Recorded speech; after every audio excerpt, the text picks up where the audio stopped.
ഓം ശ്രീ ഗുരുഭ്യോ നമ. ഒരിക്കൽ ഒരു ഭക്തൻ അമ്മയുടെ കാരുണ്യത്തെയും ത്യാഗത്തെയും കുറിച്ച് പറയുകയായിരുന്നു.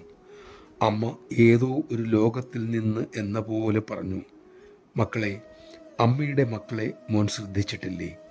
അവരുടെ ത്യാഗം എത്രയോ വലുതാണ്. അവർ ഓരോരുത്തരെയും കുറിച്ച് ഓരോ പുസ്തകം എഴുതാനുണ്ട്. മറ്റൊരിക്കൽ അമ്മ ഇങ്ങനെ അരുളി, ദേശത്തും വിദേശത്തും അമ്മയുടെ മക്കൾ ലോകരുടെ നന്മയ്ക്കായി വിശ്രമമില്ലാതെ അധ്വാനിക്കുന്നു. അവരെക്കുറിച്ചൊരു ചിത്രം പിടിക്കേണ്ടതാണ്. യഥാർത്ഥ ത്യാഗം, സേവനം മറ്റുള്ളവർ കാണണം. അപ്പോൾ അത് ഭാവി തലമുറയ്ക്ക് പ്രചോദനമായി തീരും. മക്കളെ, യഥാർത്ഥ സാധകർ ത്യാഗത്തിലൂടെ മറ്റുള്ളവരെ സേവിപ്പാൻ ആഗ്രഹിക്കുന്നു. അത്തരം ഒരു മനസ്സുണ്ടാവാൻ അവർ പ്രാർത്ഥിക്കുന്നുണ്ട്. അങ്ങനെയുള്ള മക്കൾക്ക് വേണ്ടിയാണ് അമ്മ കാത്തിരിക്കുന്നത്.